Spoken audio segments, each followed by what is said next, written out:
সংবাদ শুধু শিরোনামে নয়, ঘটনার ভেতরেও থাকে আরও ঘটনা, আরও খবর। দেশের কোথাও জনদুর্ভোগ, কোথাও আন্দোলন, কোথাও উন্নয়নের অগ্রগতি, আবার কোথাও সম্ভাবনার নতুন দিগন্ত। এই মুহূর্তে দেশজুড়ে আলোচিত গুরুত্বপূর্ণ সব ইস্যুর সবশেষ তথ্য, ঘটনাস্থল থেকে সহকর্মীদের সরাসরি সংযোগ এবং তাৎক্ষণিক আপডেট নিয়ে আমাদের প্রতিদিনের আয়োজন স্টার নিউজ লাইভ। আর এই আয়োজনে আজ আপনাদের সঙ্গে আছি আমি ফারদিন খান।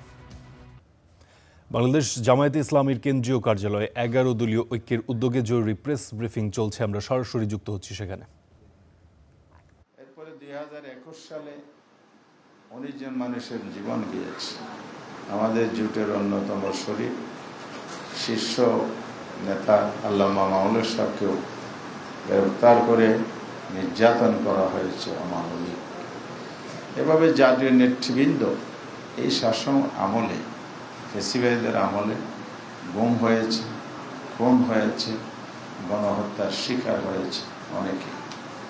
সর্বশেষ যে গণহত্যাটি হয়েছে সেই ফেসিবাদী আমলের শেষ দিকে 36 জুলাই, যেটা আমরা জানি, 1 জুলাই থেকে 5 আগস্ট পর্যন্ত নৃশংস হত্যাকাণ্ড, নিছক ক্ষমতায় টিকে থাকার জন্য, ফেসিবাদ কর্তৃত্ববাদকে স্থায়িত্ব দেওয়ার জন্যেই নিরীহ মানুষের উপর গুলি চালানো হয়েছে। হেলিকপ্টার থেকে গুলি চালিয়ে শিশু, নারী নির্বিশেষে সবাইকে হত্যা করা হয়েছে। এই হত্যাকাণ্ড 1400 মানুষের জীবন নাশ, 40,000-এর কাছাকাছি মানুষের আহত, পঙ্গুত্ব বরণ, এই যে বিভৎস চিত্র আমাদের সামনে আছে, সেই দীর্ঘ বিবরণ ফিরিস্তি যদি আমরা বলি অনেক সময় লাগবে। এই ঘটনাগুলোর যে আইনানুগ পদ্ধতিতে বিচার হওয়ার কথা, সেই বিচারকে দেশের জনগণ পেয়েছে, তাহলে আমরা বলবো এখনো কোনো বিচার সেভাবে হয়নি যে বিচারের মাধ্যমে ন্যায় বিচার কায়েম হতে পারে, ইনসাফপূর্ণ বিচার হতে পারে।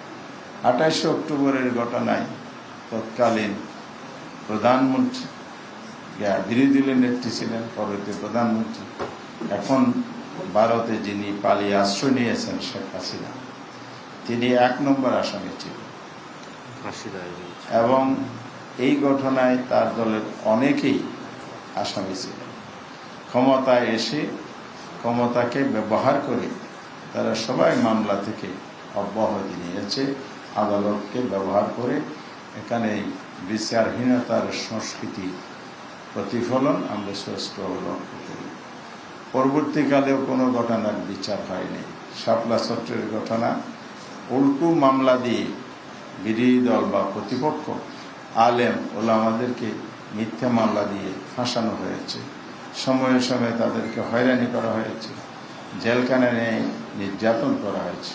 এখনও হেফাজতের নেতৃবৃন্দের বিরুদ্ধে যে মামলা হয়েছিল, সে মামলা এখনও আদালতে আছে।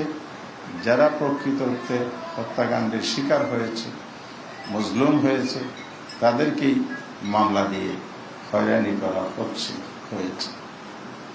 এরপরে অন্যান্য ঘটনাগুলো তাই। জুলাই হত্যাকাণ্ড যেগুলো ঘটেছে জুলাই অভ্যুত্থানের সময়, সেই মামলাগুলো প্রথম দিকে অন্তর্বর্তীকালীন সরকারের সময় রাজনৈতিক দলগুলোর প্রচণ্ড দাবি এবং জোর দাবির প্রেক্ষিতে কিছুটা ত্বরান্বিত হয়েছিল। এখন এই সরকার এসে সেখানে চিফ প্রসিকিউটর সহ টোটাল বিচার সিস্টেমটাকে সেখানে নিঃশেষ করে দেওয়া হয়েছে, দুর্বল করে দেওয়া হয়েছে। যে দুর্বলতার কারণে আজকে সেই বিচারের গতি ধীর গতিতে পরিণত হয়েছে। জাতি আজকে উৎকণ্ঠিত যে এই বিচার আসলেও দেশবাসী পাবে কিনা, সেই প্রশ্ন আমাদের সকলের সামনে আছে। এই জন্য আমরা 11 দলীয় ঐক্য, আমাদের শীর্ষ নেতৃবৃন্দ বৈঠক করে গতকাল পরিস্থিতির বিশ্লেষণ করেছে এবং দেশবাসীর সামনে এই বিচারের দাবিতে ঐক্যবদ্ধ আন্দোলনকে আরো জোরদার করার জন্য আহ্বান জানিয়েছে। আপনারা জানেন, সারা দেশে আমাদের আন্দোলনের যে ঘোষিত কর্মসূচি, বিভাগীয় শহরগুলোতে সমাবেশ হচ্ছে। বিপুল পরিমাণ লোক এই সমাবেশে সাড়া দিচ্ছে, দলে দলে মিছিলে মিছিলে যোগদান করছে। দর্শক, 11 দলীয় ঐক্যের জরুরি প্রেস ব্রিফিংয়ে সরাসরি যুক্ত ছিলাম, দেখছিলেন সেটি। ইলিশ সম্পদ উন্নয়ন ও ব্যবস্থাপনা বিষয়ক কর্মশালার সমাপনী অনুষ্ঠানে কথা বলছেন মৎস্য প্রাণী সম্পদ এবং কৃষিমন্ত্রী মোহাম্মদ আমিনুর রশিদ। সরাসরি চলে যাচ্ছি সেখানে। ডিমলা মাছগুলি এই ফাঁসি জালে সবচেয়ে বেশি আটকায়, কারণ তার স্ট্রেংথ কমে যায়। সো এই কারেন্ট জালকে বন্ধ করতে হবে। আরো কিছু জাল আছে যেগুলি ওই যে লম্বা করে যেটা বিছায়, এবার আর জঘন্য জিনিস। এর ভিতরে মাছ তো দূর, মানে মাছ তো আছে, কাশিমও যদি ঢুকে ওইটাও বাইসে উঠতে পারে না, জঘন্য। এগুলিকে আমাদেরকে খুঁজে বের করতে হবে। সবচেয়ে বড় কথা যেটা, মানুষের মানসিকতার যদি পরিবর্তন না হয়, কতজনকে খোঁজার জন্য কত পুলিশ দেবেন আপনি? নিজের মানসিকতা পরিবর্তন করতে হবে। এই এবারের আমাদের প্রজেক্টে যেটা আছে, সামনে যেটা আমরা করছি, মানসিকতার পরিবর্তন করা এবং তাকে অর্থনৈতিকভাবে স্বাবলম্বী করা স্থায়ীভাবে। আমরা এমন ভাবে স্বাবলম্বী করতে চাচ্ছি যাতে করে সে আমাদের যেই পরিমাণ মৎস্য আছে সমুদ্র অঞ্চলে, আমাদের জেলের সংখ্যা তুলনামূলকভাবে অনেক বেশি, এবং এখান থেকে একটা পার্সেন্টেজ যদি আদার্স জবে চলে যেতে পারে, যেখানে তারা ভালো পয়সা আর্ন করবে, তাহলে অটোমেটিক্যালি ওরা ওই দিকে চলে যাবে এবং মৎস্যায়নের লোকের সংখ্যা কমতে থাকবে। কমলে আমাদের আহরণে কোনো প্রবলেম হবে না, কারণ এই মুহূর্তে এই যুগে, আধুনিক যুগে যত আধুনিক সিস্টেম চালু হয়েছে, আগে তো কি ছিল, একটা জালের মধ্যে দিয়ে খরচ পোতার ভিতরে কিন্তু জাল প্রান্ত যা পাইতে ইলিশ। এখন তো অনেক মডার্ন সিস্টেম চালু হয়েছে। 7 দফা দাবিতে আজ বাংলাদেশ ব্যাংক ঘেরাও করছে ইসলামী ব্যাংক সচেতন গ্রাহক ফোরাম। সেই পরিস্থিতির খোঁজ খবর রাখছেন সহকর্মী ওয়ালিদ। সরাসরি যুক্ত হচ্ছি তার সঙ্গে। ওয়ালিদ, পূর্ব ঘোষিত এই কর্মসূচিটি আজ এই ইসলামী ব্যাংক সচেতন গ্রাহক ফোরাম তারা পালন করছেন, তারা আসলে আজ কি বলছেন? ইসলামী ব্যাংকের যে গ্রাহক ফোরাম আছে ফারদিন, তারা জুনের একেবারে 1 জুন থেকেই তারা আন্দোলন চালিয়ে যাচ্ছে। তখন তাদের দাবি ছিল যে বাংলাদেশ ব্যাংক যে নতুন চেয়ারম্যান নিয়োগ দিয়েছিল তাকে অপসারণ। এর প্রেক্ষিতে কিন্তু বাংলাদেশ ব্যাংক তাদের দাবি মেনে নিয়ে কিন্তু অপসারণ করা হয়েছে চেয়ারম্যানকে। এখন তারা যে দাবি করছে সেই দাবি যদি একটু আপনাকে বলি, তারা এখন দাবি করছে যে একটি নিরপেক্ষ একটি বোর্ড গঠন করার তারা দাবি করছে। তাদের মতে যারা স্বচ্ছ, যাদের বিরুদ্ধে কোনো অভিযোগ নাই, অর্থ পাচারের অভিযোগ নাই, কিংবা হচ্ছে আগের সময়ে যে ব্যাংক লুটেরাদের সহযোগী নাই, এ ধরনের লোকদের দিয়ে একটি পূর্ণাঙ্গ একটি পরিচালনা পর্ষদ গঠনের তারা দাবি জানিয়েছে। আর আজকে তারা এই মুহূর্তে আছে দিলকুশা ইসলামী ব্যাংকের যে প্রধান কার্যালয় রয়েছে, ইসলামী ব্যাংকের প্রধান কার্যালয়ের সামনে এখন তারা অবস্থান করছে। কিছুক্ষণ পরেই তারা বাংলাদেশ ব্যাংকের সামনে যাবে। তাদের পূর্ব ঘোষিত যে কর্মসূচি রয়েছে সেই কর্মসূচি অনুযায়ী তারা সেখানে যাবে। সেখানে গিয়ে তারা বাংলাদেশ ব্যাংক ঘেরাও করবে। তাদের 7 দফা দাবি রয়েছে, সেই 7 দফা দাবি আদায়ের জন্য তারা বলছে যে তাদের যে 7 দফা দাবি রয়েছে তার মধ্যে একটি হচ্ছে ইসলামী ব্যাংকের পূর্ণাঙ্গ একটি পরিচালনা পর্ষদ গঠন করার জন্য তারা বলছে। আর যদি একটু বলি যে অন্যান্য যে দাবিগুলো রয়েছে সেখানে হচ্ছে যে লুটেরা যে গোষ্ঠী রয়েছে, সেই লুটেরা গোষ্ঠী যেন ইসলামী ব্যাংকের পর্ষদে স্থান না পায় সেই বিষয়টি তারা বলছে যে লুটেরা গোষ্ঠীদের যেন ইসলামী ব্যাংকের পর্ষদে স্থান না দেওয়া হয়। এরপরে যে ব্যাংক রেজুলেশন আইনে যে 18 ক ধারায় সংযোজন করা হয়েছে, সেই 18 ক ধারা বাতিলের তারা দাবি জানিয়েছে। তাদের দাবি হচ্ছে 18 ক ধারার কারণে ইসলামী ধারা যে ব্যাংকগুলো রয়েছে বা ব্যাংকিং খাতে পুনরায় আগের যে লুটেরারা ছিল তারা ব্যাংকিং খাতে বিভিন্ন ব্যাংকের মালিকানা ফিরতে পারবে। এজন্য তারা 18 ক ধারা বাতিল চেয়েছে, তারা বাতিলের দাবি জানাচ্ছে। এরপরে তারা দাবি জানাচ্ছে তাদের আরেকটি দাবি হচ্ছে আগে যে ব্যাংক লুটেরা যারা ছিল তাদের আসলে বিচার নিশ্চিত করতে হবে এবং দ্রুত বিচার নিশ্চিতের জন্য এজন্য হচ্ছে একটি বিশেষ ট্রাইব্যুনাল গঠন করার তারা দাবি জানিয়েছে। মোটামুটি এক কথায় যদি আপনাকে বলি যে অর্থাৎ ব্যাংক লুটেরা যারা রয়েছে তারা যাতে বাংলাদেশের ব্যাংকিং সেক্টরে পুনরায় তাদের পুনর্বাসন না করা হয় সে কারণে তারা গত 1 জুন থেকে অর্থাৎ এই মাসের শুরু থেকে তারা প্রতিদিনই আমরা দেখেছি যে আন্দোলন করে আসছে। তারা বলছে বাংলাদেশ ব্যাংকের গভর্নর, এরপর হচ্ছে সম্প্রতি বিভিন্ন বিষয় নিয়ে আসলে বিতর্কের সৃষ্টি হয়েছে। তারা বলছে এইসব বিতর্কিত যে বক্তব্যগুলো রয়েছে সেগুলো আসলে প্রত্যাহারের দাবি জানিয়ে আসছে। সব মিলিয়ে বাংলাদেশ ব্যাংকের গভর্নরের কাছে তারা কিছুদিন আগে তাদের যে 7 দফা দাবি সেটি তারা স্মারকলিপি আকারে পেশ করেছে। এরপরে বাংলাদেশ ব্যাংকের গভর্নরের সাথে তারা দেখা করতে চেয়েছে। সেই বাংলাদেশ ব্যাংকের গভর্নরের সাথে যখন তারা দেখা করতে গিয়েছে তখন গভর্নরের সাথে আসলে তাদের সাক্ষাৎ হয়নি।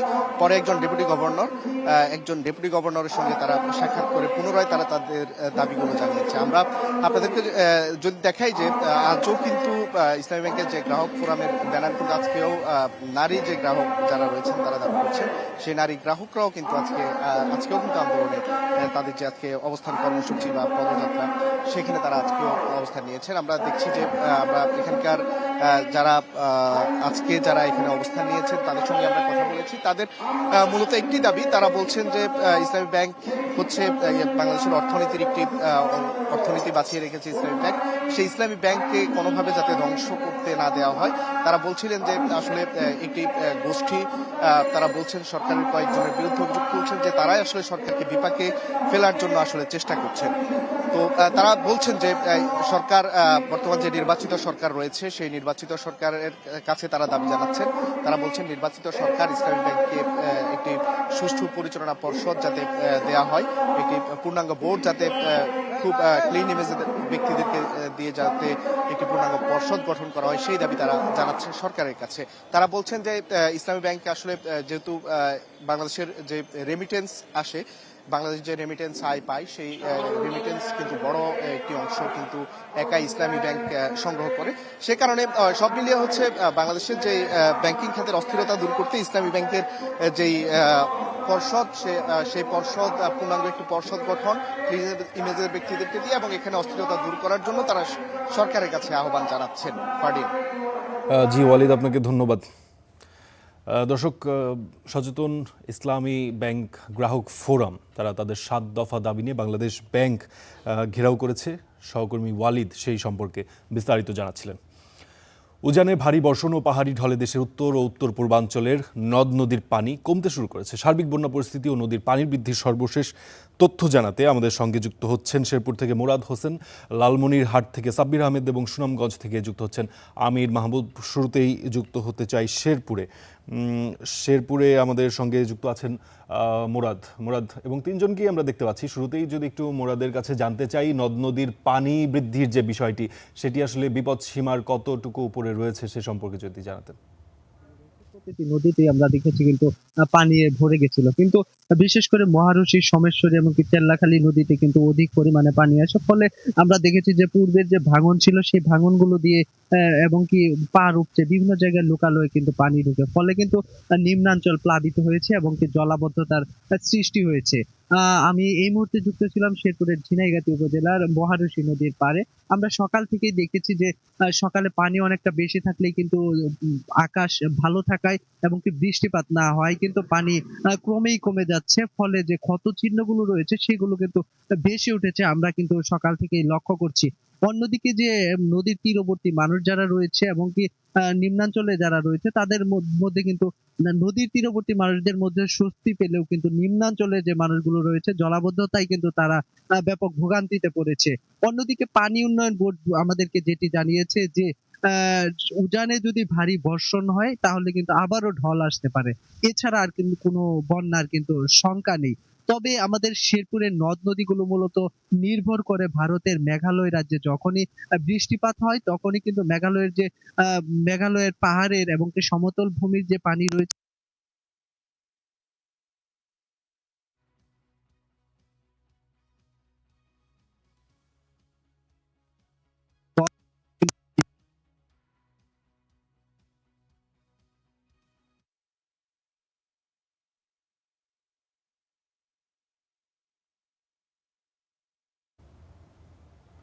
জি মুরাদ, আপনাকে শুনতে পাচ্ছিলাম। আপনি যেটি জানাচ্ছিলেন যে এখন পর্যন্ত আসলে বন্যার তেমন কোনো সম্ভাবনা আর নেই শেরপুরে। এই পর্যায়ে সাব্বিরের সঙ্গে যুক্ত হতে চাই। লালমনিরহাটের পরিস্থিতি সম্পর্কে একটু জানাবেন। বিপদসীমার কতটুকু নিচে নামলো পানি?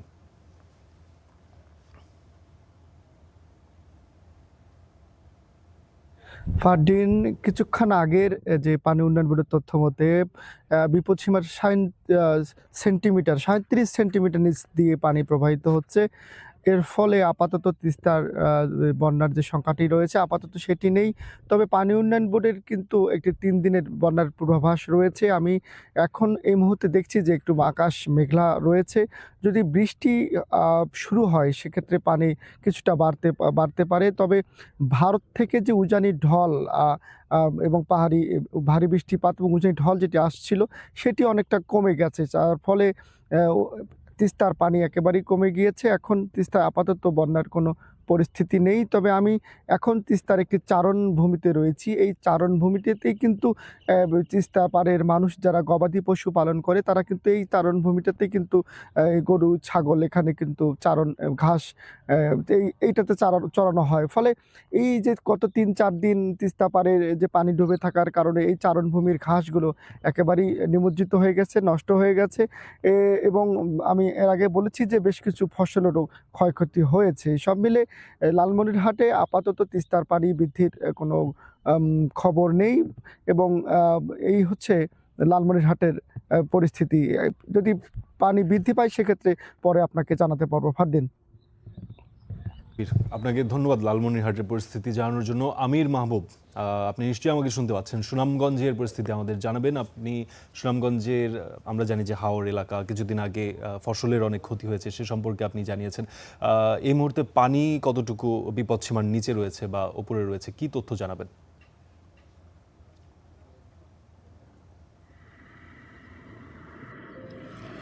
ফারদিন, আপনাকে যদি বলি যে দেখুন, আজকে পানি উন্নয়ন বোর্ডের পক্ষ থেকে যে তথ্য জানানো হয়েছে যে এখন পর্যন্ত সুনামগঞ্জের প্রধান যে নদী রয়েছে সুরমা নদীর পানি বিপদসীমার 62 সেন্টিমিটার নিচ দিয়ে প্রবাহিত হচ্ছে, যেটা বলা চলে যে প্রায় 2 ফুট নিচে এখন পানি রয়েছে বিপদসীমার। এবং আমি যদি বলি যে আমি যে জায়গাটিতে দাঁড়িয়ে রয়েছি এটি সুনামগঞ্জের দেখার হাওর। এই যে দেখার হাওর, আসলে গতকালকেও এটার একদম নিকটে পানি ছিল না, তবে হাওর বেষ্টিত সুনামগঞ্জের নদ নদীগুলোতে যখন পানি বৃদ্ধি পায় সেই পানি মূলত হাওরে এসে প্রবেশ করে। তো নদীর পানি কমার একটি কারণ হচ্ছে হাওরে পর্যাপ্ত পানি ধারণের সক্ষমতা রয়েছে, যার ফলে সুনামগঞ্জের প্রতিটি নদ নদীর পানি কমতে শুরু করেছে।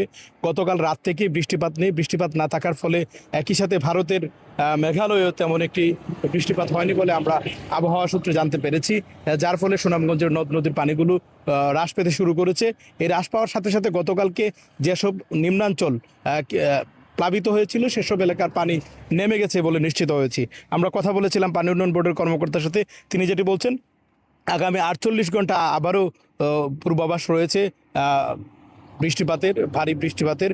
যদি সেটি ঘটে, অর্থাৎ বৃষ্টিপাত যদি অব্যাহত থাকে এবং পাহাড়ি বর্ষণ যদি অব্যাহত থাকে, সেক্ষেত্রে হয়তো পুনরায় পানি বৃদ্ধি পেতে পারে। তবে সেটি আসলে বৃষ্টিপাতের উপর ডিপেন্ড করবে এবং একই সাথে ভারতের মেঘালয়ে কী পরিমাণ বৃষ্টিপাত হবে সেটির উপর নির্ভর করবে। যদি মেঘালয়ে ভারী বৃষ্টিপাত শুরু হয়, একই সাথে সুনামগঞ্জে ভারী বৃষ্টিপাত অব্যাহত থাকে, সেক্ষেত্রে নদ নদীর পানিগুলো বৃদ্ধি পাবে। আপনাকে যদি বলি, গতকালকে সুনামগঞ্জ টু তাহিরপুরের যে আনোয়ারপুর এলাকা রয়েছে সেখানে পাহাড়ি ঢলের কারণে সড়কে হাঁটু সমান কোমর সমান কোথাও কোথাও পানি হয়ে সড়ক যোগাযোগ বন্ধ ছিল। তো আজকে বৃষ্টিপাত না হওয়ায় সেই সড়ক থেকে পানি নেমে গেছে। এখন তাহিরপুরের সাথে যোগাযোগ ব্যবস্থা স্বাভাবিক রয়েছে। তবে সেটি যদি আর বৃষ্টিপাত না হয় কিংবা ভারী বর্ষণ না হয়, সেই বন্যা পরিস্থিতি এই মুহূর্তে তৈরি হওয়ার মতো পরিস্থিতি নেই, এমনটি জানিয়েছে পানি উন্নয়ন বোর্ড। ফারদিন, এই ছিল সুনামগঞ্জ থেকে সর্বশেষ। অর্থাৎ সুনামগঞ্জেও পানি কমতে শুরু করেছে এবং যোগাযোগ ব্যবস্থা যেটি ব্যাহত হয়েছিল সেটিও এখন আগের চেয়ে পরিস্থিতি উন্নতি হয়েছে। দর্শক, আমাদের সঙ্গে যুক্ত হয়েছিলেন শেরপুর, লালমনিরহাট এবং সুনামগঞ্জ থেকে আমাদের সহকর্মীরা। তারা আসলে জানাচ্ছিলেন তাদের নদীর যে পানি সেই অঞ্চলগুলোতে সেই পানি কতটুকু আসলে কমতে শুরু করেছে এবং বিপদ সীমার নিচে প্রবাহিত হচ্ছে বর্তমানে, সে সম্পর্কে তারা বিস্তারিত জানাচ্ছিলেন। চাঁপাইনবাবগঞ্জে বর্তমানে সীমান্ত পরিস্থিতি স্বাভাবিক রয়েছে। বিজিবি সতর্ক অবস্থান ও টহল জোরদার অব্যাহত রয়েছে। এলাকায় সচেতনতা বৃদ্ধির জন্য নিয়মিত মাইকিংও করা হচ্ছে। সেই সম্পর্কে আমরা একটু বিস্তারিত জানার চেষ্টা করব। আমাদের সঙ্গে যুক্ত হচ্ছেন মাহমুদুল হাসান তুষার। তুষার, নিশ্চয়ই আমাকে শুনতে পাচ্ছেন। গত কয়েকদিনের যে উত্তেজনাকর পরিস্থিতি সীমান্তের, এরপর আসলে দুই দেশের যে সীমান্তরক্ষী বাহিনী তাদের মুখোমুখি অবস্থান এবং রাতের অন্ধকারে লাইট বন্ধ করে বিভিন্ন পুশিন চেষ্টা, সব কিছুই আমরা দেখেছি। এখন এই মুহূর্তে কি পরিস্থিতি বিরাজ করছে সেখানে? সেখানকার যারা স্থানীয় বাসিন্দা রয়েছেন তাদের ভেতর আর কোনো আশঙ্কা রয়েছে কিনা? যে ফারদিন চাঁপাইনবাবগঞ্জে 5টি উপজেলার মধ্যে 4টি উপজেলায় ভারতের সাথে সীমান্ত রেখা রয়েছে। প্রায় 184 কিলোমিটার এলাকা জুড়ে ভারতের এই সীমান্ত রেখার মধ্যে প্রায় অনেক জায়গাগুলো কাঁটাতারে বেড়া নেই। মূলত রাতের অন্ধকারে এই জায়গাগুলো দিয়ে পুশিন করার চেষ্টা করে ভারতীয় সীমান্তরক্ষী বাহিনী। পাশাপাশি আপনাকে জানাতে চাই যে চাঁপাইনবাবগঞ্জ সীমান্ত এলাকাগুলো বেশিরভাগই নদীপথ এবং আমবাগান হয়। রাতের অন্ধকারে লাইট বন্ধ করে এই আমবাগান এবং নদীপথ দিয়ে এই নৌকাযোগে অনেক সময় এর আগে আমরা পুশিন করার চেষ্টা করে দেখেছি। পাশাপাশি গত 4 জুন থেকে এখন পর্যন্ত গত 20 জুন পর্যন্ত মোট 64 জনকে ভারতীয় সীমান্তরক্ষী বাহিনী 4 দফায় পুশিন করার চেষ্টা করে। তবে এলাকাবাসী এবং বিজিবি তাৎক্ষণিক প্রতিরোধে তাদেরকে শূন্যরেখা অবস্থানের পর পরবর্তীতে ভারতের অভ্যন্তরে নিয়ে যায় ভারতীয় সীমান্তরক্ষী বাহিনী। আমরা দেখেছি সীমান্ত এলাকাগুলোতে যখন পুশিনের ঘটনা ঘটেছে আমরা গিয়েছি, এলাকাবাসীর সাথে কথা বলেছি। তিনারা যেমনটি বলছেন যে বিজিবি যে সতর্ক অবস্থান রয়েছে, পাশাপাশি এলাকাবাসীও তাদেরকে সর্বাত্মক সহযোগিতা করার জন্য সবসময় পাশে থাকছে। আমরা যখন পুশিনের মতো ঘটনা ঘটছে তখনই সাথে সাথে এলাকাবাসীও বিজিবির সাথে টহল জোরদার করছে এবং সতর্ক অবস্থান রয়েছে। তারাও প্রস্তুত রয়েছে যে কোনোভাবেই ভারতীয় সীমান্তরক্ষী বাহিনী কর্তৃক যে ভারতীয় বাসিন্দাদের বাংলাদেশে পুশিনের মতো চেষ্টা করা হলে সেগুলো প্রতিরোধ করা হবে। আমরা বিজিবির 3টি ব্যাটালিয়ন দায়িত্ব পালন করে চাঁপাইনবাবগঞ্জে 3টি ব্যাটালিয়নের সাথে কথা বলেছি। আমরা দেখেছি এর আগেও তিনারা বলছে যে ভারতীয় উত্তেজনার পর থেকেই তারা টহল জোরদার করেছে এবং এখন পর্যন্ত টহল অব্যাহত রেখেছে জোরদার। তারা অতিরিক্ত সদস্য নিযুক্ত করা হয়েছে। তারা রাত দিন সার্বক্ষণিক টহল রাখছে। আমরা এলাকাবাসীর সাথে কথা বলছিলাম, তিনারা যেটি বলছেন যে বিজিবির সাথে সর্বাত্মক সহযোগিতা করছে, পাশাপাশি মাইকিং করা হচ্ছে সচেতনতা বৃদ্ধির জন্য, যে কোনো রকম পুশিনের ঘটনা ঘটলে সাথে সাথে বিজিবিকে জানাবে, এমনটি জানাচ্ছেন এলাকাবাসী। পাশাপাশি তাদের মধ্যে একটি আতঙ্ক বিরাজ করছে যে দুই দেশের মধ্যে এই সীমান্ত উত্তেজনা নিয়ে কোনো সম্পর্কে অবনতি হতে পারে, এমনটি তারা ধারণা করছে। পাশাপাশি পুশিনের যেই ঘটনাগুলো ঘটেছে এর আগে আমরা দেখেছি এলাকাবাসী তারা তাৎক্ষণিকভাবে তাদের সাথে যোগাযোগ করেছে এবং তারা জানছে যে তাদের মাধ্যম দিয়ে আমরা যেমনটি জানতে পেরেছি তারা কথা বলেছে তাদের সাথে। এলাকাবাসী যেটি অভিযোগ করছে যে পুশিন যাদেরকে করা হচ্ছে ভারতীয় সীমান্তরক্ষী বাহিনী তাদেরকে শারীরিকভাবে নির্যাতন করা হচ্ছে, এমনটিও আমরা অভিযোগ পেয়েছি এবং শুনেছি। তবে আপনাকে জানাতে চাই চাঁপাইনবাবগঞ্জে এখন পর্যন্ত যে সীমান্ত রেখাগুলো রয়েছে সেইগুলোতে স্বাভাবিক অবস্থান রয়েছে এবং এলাকার মানুষ বিজিবি সবাই সতর্ক অবস্থান রয়েছে। তারা সার্বক্ষণিক টহল জোরদার করছে এবং নজর রাখছে যে কোনোভাবেই ভারতীয় সীমান্তরক্ষী বাহিনী যেন বাংলাদেশে পুশিনের মতো ঘটনা ঘটাতে না পারে। এই ছিল ফারদিন চাঁপাইনবাবগঞ্জ থেকে সবশেষ তথ্য। জি তুষার, আপনাকে ধন্যবাদ চাঁপাইনবাবগঞ্জের সীমান্ত পরিস্থিতি সম্পর্কে আমাদের অবগত করার জন্য। ঝিনাইদহের কালীগঞ্জ উপজেলার বারবাজার এলাকার চাঞ্চল্যকর শিশু তাবাসসুম ধর্ষণ ও হত্যা মামলার রায় আজ ঘোষণা হতে যাচ্ছে। 5 কার্যদিবসে চাঞ্চল্যকর এই মামলার বিচারিক কার্যক্রম শেষ হয়েছে। ঝিনাইদহ থেকে এই ব্যাপারে আরও জানাচ্ছেন শাহজাহান নবীন। বেশ দ্রুতই আসলে এই মামলার যে বিচারিক কার্যক্রম সেটি বলা যায় যে শেষ হচ্ছে। সে বিষয়ে স্বজনদের আসলে প্রত্যাশা কি, তারা কি আশা নিয়ে আছেন আসলে?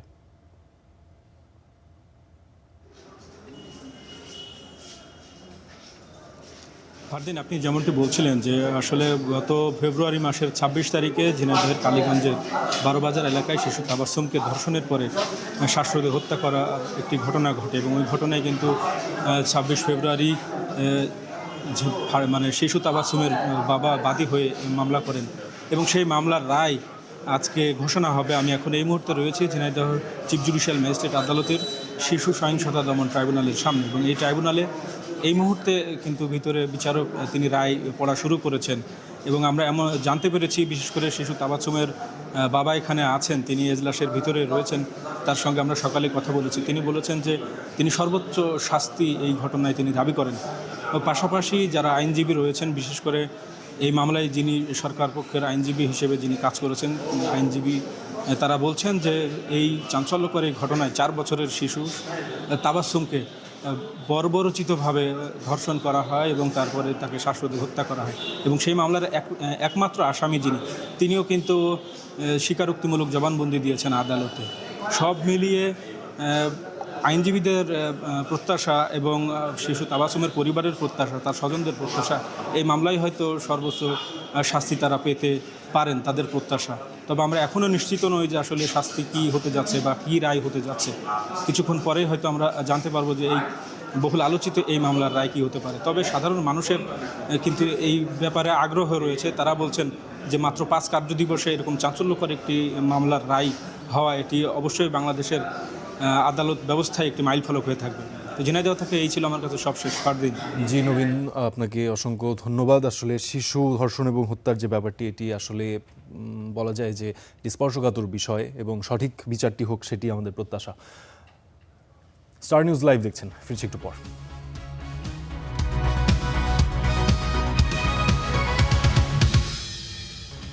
দেখছেন স্টার নিউজ লাইভ।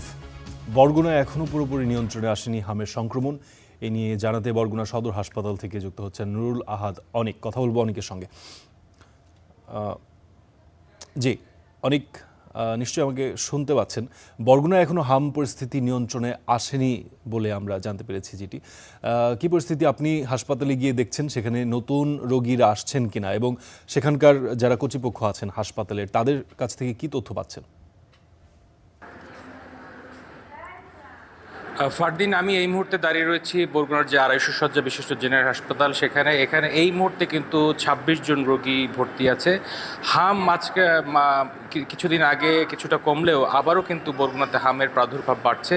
এখানে কিন্তু হাম সন্দেহে ইতিমধ্যেই 26 জন রোগী আজকে ভর্তি হয়েছে। আমি যদি আপনাদেরকে জানাই, বরগুনার জেলা শহরে প্রথম কিন্তু হামের প্রাদুর্ভাব দেখা শুরু হয় এবং তখন কিন্তু বরগুনায় হামের রোগী দিন দিন বৃদ্ধি পেয়েছিল এবং তখন থেকেই স্বাস্থ্য বিভাগের পক্ষ থেকে বরগুনাকে বিশেষ একটি নজরদারির মধ্যে রাখা হয় এবং এরপরে সারা বাংলাদেশে যখন হামের বিশেষ টিকাদান কর্মসূচি সরকার ঘোষণা করে, তার কিন্তু অন্তর্ভুক্ত কিন্তু বরগুনা সদর উপজেলাকেও করা হয়।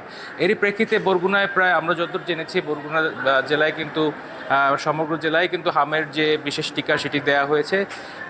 ঈদের এই যে গত যে কোরবানি ঈদ, এর আগে কিন্তু হামের প্রাদুর্ভাব অনেকটাই কমে গিয়েছিল, কিন্তু এই গত এক সপ্তাহ ধরে আবারও বরগুনায় নতুন করে হামা সন্দেহের রোগীর সংখ্যা কিন্তু শিশু রোগীর সংখ্যা বিশেষ করে বাড়ছে এবং আমরা দেখছি শিশু যে অভিভাবকরা রয়েছেন তারা অনেকটাই উদ্বিগ্ন এবং প্রায় অনেক শিশুই এখানে যারা ভর্তি হয়েছেন তারা প্রায় সবাই কিন্তু 1 বছরের নিচের শিশু।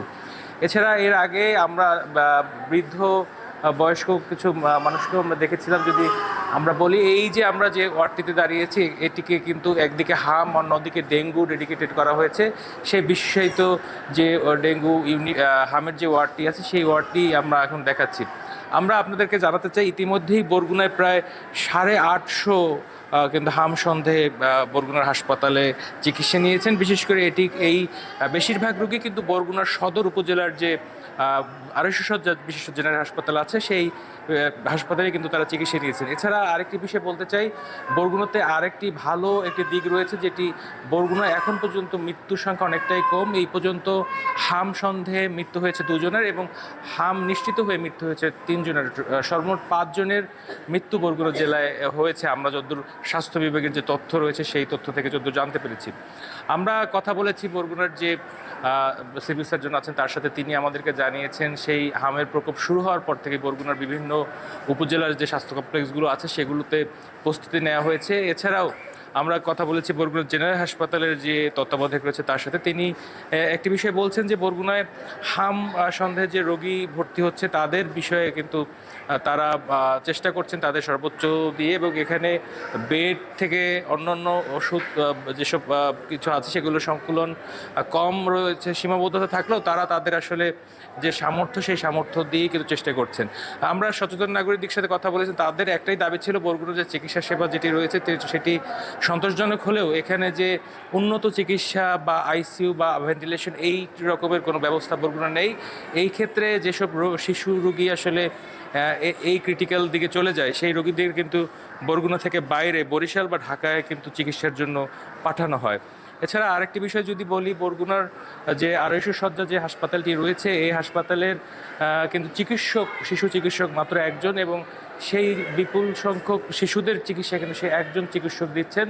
সেক্ষেত্রে যারা সাধারণ রোগী রয়েছেন তারা কিন্তু বারবারই বলছেন বরগুনাতে চিকিৎসক পদায়ন দরকার। এছাড়াও বরগুনার যে জেলায় যে রোগী যারা রয়েছেন সেই রোগীদের জন্য কিন্তু ডাক্তারও খুব সংকট রয়েছে। বরগুনা এই যে হাসপাতালটিতে আমরা আছি, এই হাসপাতালটিতে মাত্র 19 জন চিকিৎসক রয়েছেন, যার মধ্যে কর্মকর্তা ছাড়া আসলে এই হাসপাতালে তেমন বিশেষজ্ঞ চিকিৎসক নেই।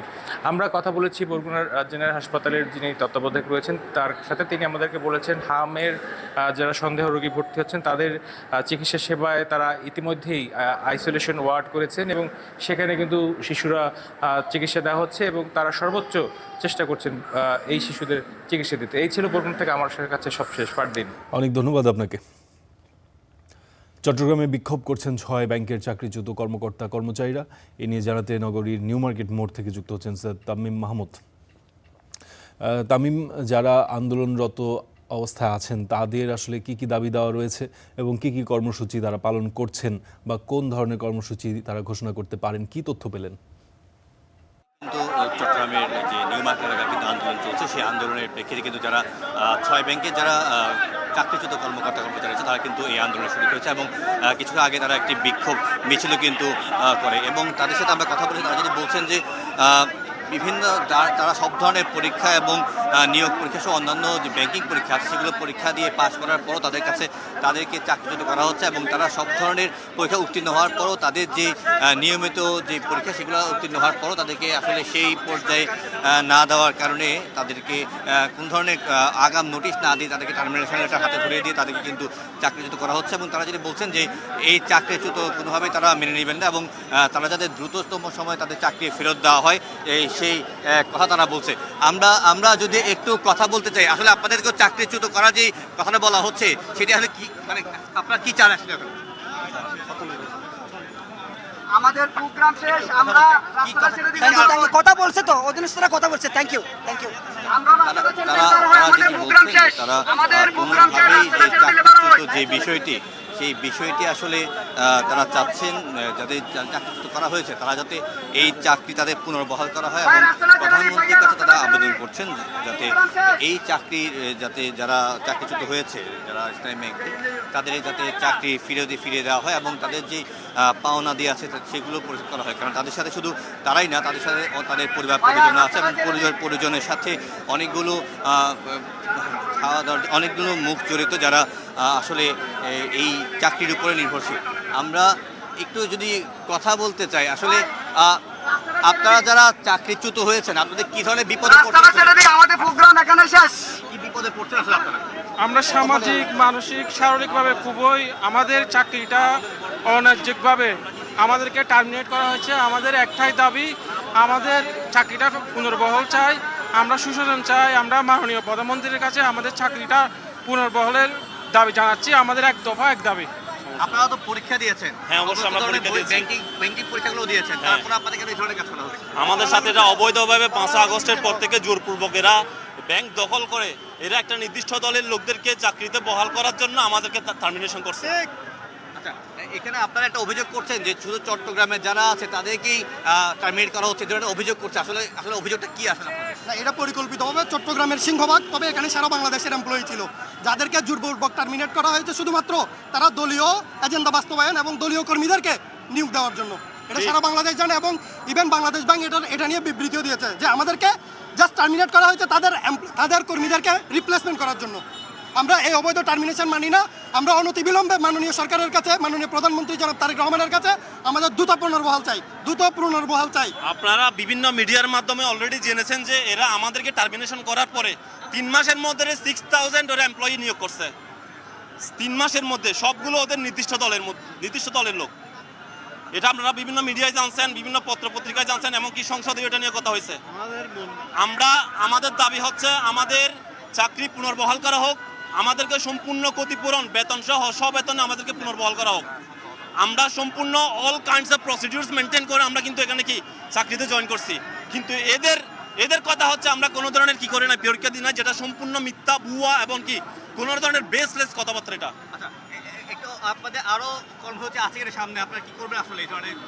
হ্যাঁ, আমাদের ইনশাল্লাহ যদি এটা যদি সরকারের কাছে আমাদের অনুরোধ এটা যদি পুনর্বহাল না করা হয় তাহলে আমাদের বৃহত্তর কর্মসূচি আমরা পরবর্তীতে ঘোষণা করব। আর আমাদের এই চাকরি দেওয়ার পিছনে সবচেয়ে মূল কারণ হচ্ছে ইলেকশন।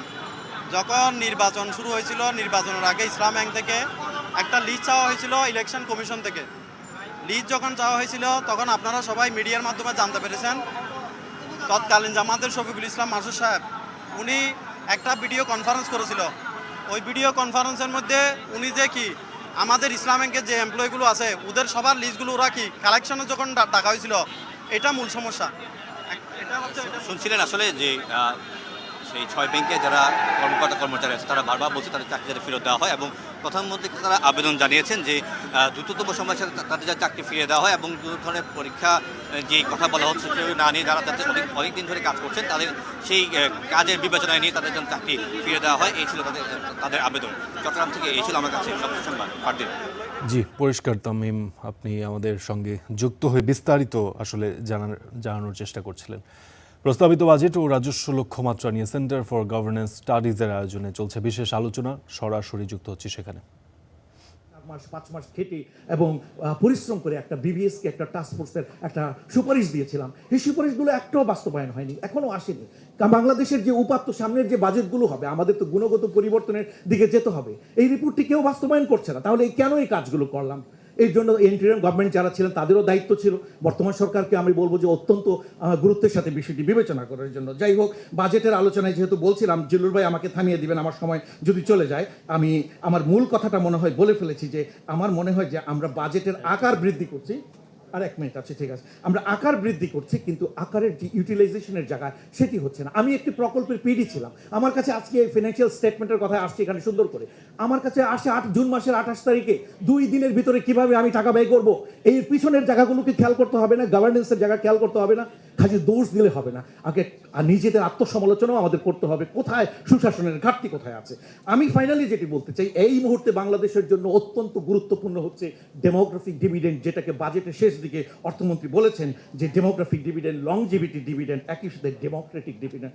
আমি দেখতে পাচ্ছি যে এই জায়গাটায় ঘাটতি রয়েছে। এবং এই যে প্রবীণ ভাতা, আমরা কিন্তু বয়স্ক সমাজের দিকে যাচ্ছি। প্রতি 10 জনের 1 জন বাংলাদেশে এখন প্রবীণ, এবং অতি দ্রুত আমরা বয়স্ক জায়গায়। এই যে বাজেটে যেই বন্টনটা করা হচ্ছে, প্রবীণ ভাতা, বিধবা ভাতা যেগুলো করেছে, এটা দেখা যাচ্ছে 1 লক্ষ বাড়িয়েছি, 1 লক্ষ দুটোতেই দেখবেন। কিন্তু কি হিসাব করে বাড়িয়ালাম সেটি কিন্তু খুলতে হবে। আমার পিছনের ব্যাকগ্রাউন্ডটা কি সেটি আমি কিন্তু জাস্টিফিকেশন খুঁজে পাই না। সো এখানে যদি মাননীয় অর্থমন্ত্রীর মধ্যে থাকতেন আজকে, হয়তো আমি ওনাকে বলতাম যে আপনার হাতে সুযোগ আছে এই জায়গাগুলোতে এই 50 টাকা করে বৃদ্ধি করে বা 100 টাকা বৃদ্ধি করে আমি জীবনের গুণগত মান কতটুকু ইমপ্রুভ করব, সেটি একটু দেখার বিষয় রয়েছে। যাই হোক, আমি আর সময় নিব না বেশিক্ষণ, শুধু এইটুকুই আপনাদেরকে বলতে চাই।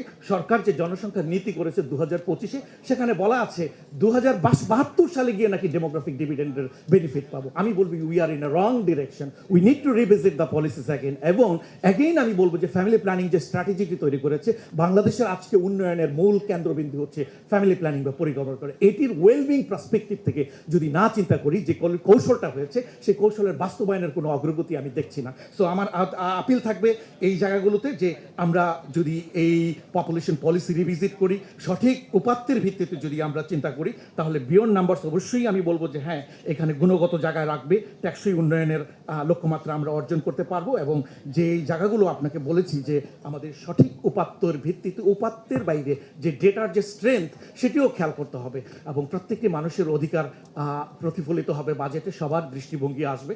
এবং আমরা মনে করি যে শিক্ষাক্ষেত্রে বিশেষ করে এই মুহূর্তে অত্যন্ত গুরুত্বপূর্ণ হচ্ছে যে আমি বরাদ্দ দিলাম কিন্তু বরাদ্দের বাস্তবায়ন করতে পারলাম না, এতগুলো পাবলিক বিশ্ববিদ্যালয় বানালাম কিন্তু গুণগত প্রতিষ্ঠান তৈরি করতে পারলাম না। দরকার ছিল অনেক বিশ্ববিদ্যালয়কে মার্চ করা, এখনো সরকার দেখছি পরিকল্পনা করছে জেলায় জেলায় বিশ্ববিদ্যালয় করায়, উপজেলা লেভেল পর্যন্ত নিয়ে যাওয়ার পরিকল্পনা। আমি মনে করি this is the wrong direction, we need to reassess this strategy again.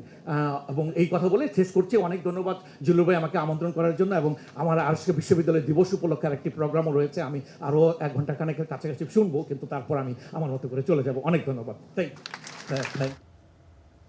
Centre for governance স্টাডিজের আয়োজনে বিশেষ আলোচনায় সরাসরি যুক্ত ছিলাম।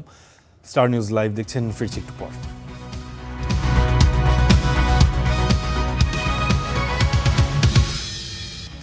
স্টার নিউজ লাইভ দেখছেন। বিশ্বকবি রবীন্দ্রনাথ ঠাকুরের 165তম ও কাজী নজরুল ইসলামের 127তম জন্মবার্ষিকী উপলক্ষে রবীন্দ্র বিশ্ববিদ্যালয় বাংলাদেশের উদ্যোগে শুরু হয়েছে রবীন্দ্র নজরুল জয়ন্তী 1400 33 বঙ্গাব্দ। সিরাজগঞ্জের শাহজাদপুরে 2 দিনব্যাপী এই জন্মোৎসবে থাকছে সাংস্কৃতিক পরিবেশনা, রবীন্দ্র মেলা, সেমিনার সহ নানা আয়োজন। এই সমস্ত আয়োজন সম্পর্কে আরও বিস্তারিত জানার চেষ্টা করব। সরাসরি যুক্ত হচ্ছেন সাজিরুল ইসলাম সঞ্চয়, কথা বলবো সঞ্চয়ের সঙ্গে। সঞ্চয়, কেমন আয়োজন দেখছেন? সেখানে পরিবেশ সম্পর্কে আমাদের জানাবেন এবং এই আয়োজনে কারা আসলে যোগ দিচ্ছেন, দর্শনার্থীরা কি বলছেন? ফারদিন, আপনি যেমনটি বলছিলেন, সিরাজগঞ্জের শাহজাদপুরে যে রবীন্দ্র বিশ্ববিদ্যালয় বাংলাদেশ রয়েছে, এই রবীন্দ্র বিশ্ববিদ্যালয় বাংলাদেশের বিশ্বকবি রবীন্দ্রনাথ ঠাকুরের 165তম জন্মবার্ষিকী এবং কাজী নজরুল ইসলামের 127তম জন্মবার্ষিকী যে জন্মবার্ষিকী উপলক্ষে আজকে এই বিশ্ববিদ্যালয়টিতে কিন্তু রবীন্দ্র নজরুল জন্মজয়ন্তী 1433 উদযাপন করা হচ্ছে। আমি এই মুহূর্তে রয়েছি বিশ্ববিদ্যালয়টির একাডেমিক ভবন 3-এ, যেখানে কিন্তু অল্প কিছুক্ষণ আগেই কিন্তু আসলে এই অনুষ্ঠানটির যে আনুষ্ঠানিকতা সেটি কিন্তু শুরু হয়েছে এবং উদ্বোধন করেছেন এই বিশ্ববিদ্যালয়টির যিনি ভিসি রয়েছেন তাহমিনা আক্তার। তার কাছ থেকে আসলে আমরা জানার চেষ্টা করব যে আসলে এই 2 দিনের যে আনুষ্ঠানিকতায় কি কি কর্মসূচি রয়েছে। আমরা দেখলাম রবীন্দ্র বিশ্ববিদ্যালয় বাংলাদেশের 2 দিনব্যাপী রবীন্দ্র নজরুল জয়ন্তী শুরু হয়েছে। 2 দিনের আনুষ্ঠানিকতা আসলে কি কর্মসূচি রয়েছে? আপনি নিশ্চয়ই জানেন, যেমনটি বলেছিলেন যে রবীন্দ্র নজরুল জয়ন্তী উৎসবে আমরা 2 দিন ব্যাপী আমাদের বিভিন্ন ধরনের অনুষ্ঠান দিয়ে আমাদের এই জয়ন্তী উৎসব পালন করছি। এক্ষেত্রে আমরা কমিউনিটি এঙ্গেজমেন্ট, যেটা এই অঞ্চলে যে সমস্ত স্কুল কলেজগুলো আছে তাদেরকে বিভিন্ন বয়স ভিত্তিক আমরা রচনা প্রতিযোগিতার আয়োজন করেছি। এছাড়া আমরা বিভিন্ন গানের প্রতিযোগিতার আয়োজন করেছি।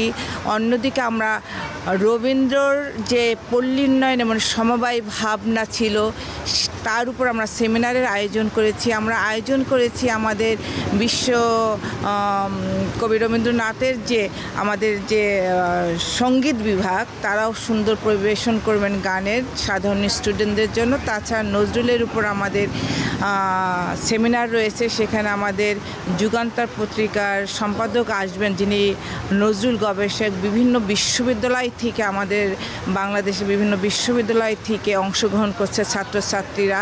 আমরা এর মধ্য দিয়েই, অর্থাৎ রবীন্দ্র এবং নজরুলের যে দর্শন, আদর্শ, মানবপ্রেম, সমাজ গঠন এবং যে চিন্তা ভাবনা, তার মধ্য দিয়ে ছাত্রছাত্রীদের মানসিকতা পরিবর্তনের জন্য আমরা চেষ্টা করব। যেমনটি শুনছিলেন, আসলে বিশ্ববিদ্যালয়টির নবাগত ভিসি যিনি এসছেন প্রফেসর তাহমিনা আক্তার, তিনি কিন্তু আসলে বলছিলেন যে এই 2 দিনের আনুষ্ঠানিকতায় কি রয়েছে। আমরা এখানে সকাল থেকে যেমনটি দেখছি, আসলে শিক্ষার্থী, শিক্ষক, কর্মকর্তা, কর্মচারী সহ সকলেই কিন্তু আসলে এখানে সকাল থেকেই ভিড় করছেন, পদচারণা মুখর হয়ে উঠেছে। এই মুহূর্তে যেমনটি দেখছি, আসলে এখানে যে রবীন্দ্র মেলাটির আয়োজন করা হয়েছে, সেই মেলায় কিন্তু এই মুহূর্তে আসলে রবীন্দ্র ভক্তদের পাশাপাশি বিশ্ববিদ্যালয়ের শিক্ষার্থী যারা আছেন তারা কিন্তু আসলে ভিড় করছে। তো আগামীকাল বিকেল নাগাদ এই যে মেলা, 2 দিনব্যাপী মেলার আনুষ্ঠানিকতা, সেটা কিন্তু আসলে শেষ হবে। তো এই ছিল শাহজাদপুর রবীন্দ্র বিশ্ববিদ্যালয় বাংলাদেশ থেকে রবীন্দ্র নজরুল জয়ন্তীর সর্বশেষ খবর। ফারদিন, অসংখ্য ধন্যবাদ সঞ্জয় আপনাকে।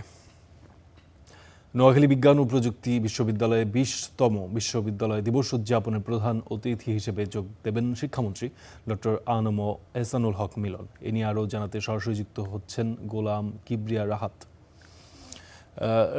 আয়োজন কেমন দেখতে পাচ্ছেন? শিক্ষামন্ত্রীর আগমন উপলক্ষে কেমন আয়োজন করা হয়েছে এবং শিক্ষার্থীরা কি বলছেন?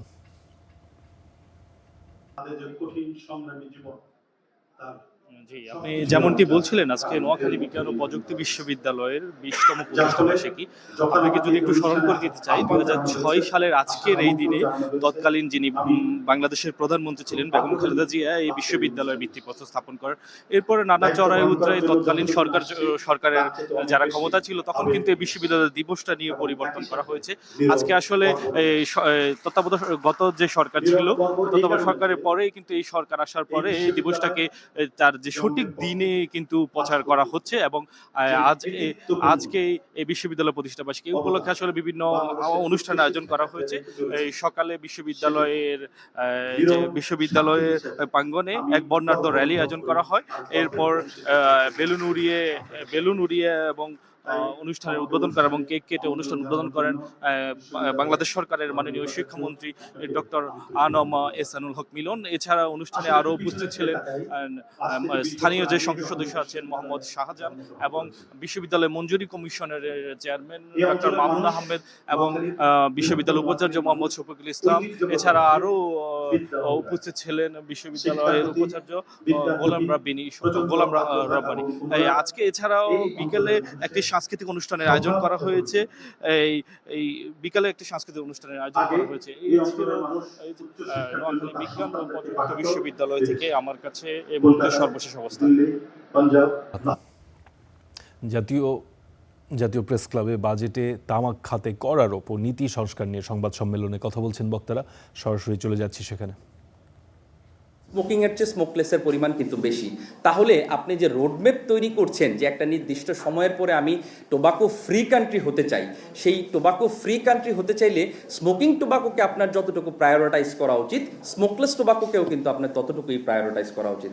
দুঃখের সাথে আমরা কি দেখলাম, বিগত কয়েক বছর যাবৎ স্মোকলেস টোবাকোর যে দাম সেটা ইনফ্লেশন অ্যাডজাস্ট হয়ে যতটুকু হওয়ার কথা ছিল সেটা কিন্তু আমরা দেখিনি। তাহলে একটা বড় অংশ যেটা আমার প্রিভিলেন্সকে ড্রাইভ করছে তাকে আমি নিয়ন্ত্রণ করার চেষ্টা করছি না, তাকে আমি প্রপারলি রেগুলেশনের আন্ডারে আনছি না, কিন্তু আমি আবার চাচ্ছি যে একটা নির্দিষ্ট সময়ের পর আমি টোবাকো ফ্রি হয়ে যাব।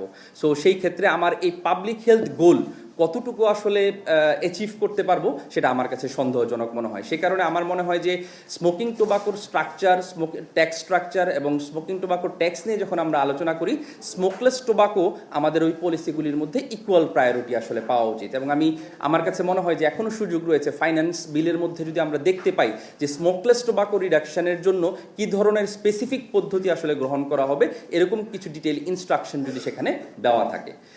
অ্যানাদার পয়েন্ট, আমরা ওয়ার্ল্ডের অন্য জায়গায় যেখানে প্রোডাকশন মনিটরিং করতে দেখেছি কান্ট্রিগুলি, ট্যাক্স প্রপারলি কালেক্ট করছে কান্ট্রিগুলি ট্র্যাক অ্যান্ড ট্রেস পদ্ধতির মাধ্যমে, সেখানে প্রত্যেকটা জায়গায় কিন্তু যেই ব্র্যান্ড এবং ম্যানুফ্যাকচারাররা রেজিস্টার্ড ছিল তাদের কমপ্লায়েন্স কিন্তু অনেক বেশি ছিল। আনফর্চুনেটলি আমাদের স্মোকলেস টোবাকোর মার্কেটে কিন্তু অব্লিগেটরি লাইসেন্সিং নাই, এবং যার কারণে ব্র্যান্ড রেজিস্টার্ড না, অ্যাট দ্য সেম টাইম আমাদের যে ম্যানুফ্যাকচার আছে তারাও কিন্তু রেজিস্টার্ড না। দর্শক, জাতীয় প্রেস ক্লাবে বাজেটে তামাক খাতে কর আরোপ ও নীতি সংস্কার নিয়ে সংবাদ সম্মেলনে আমরা সরাসরি যুক্ত ছিলাম, সেটিই দেখছিলেন।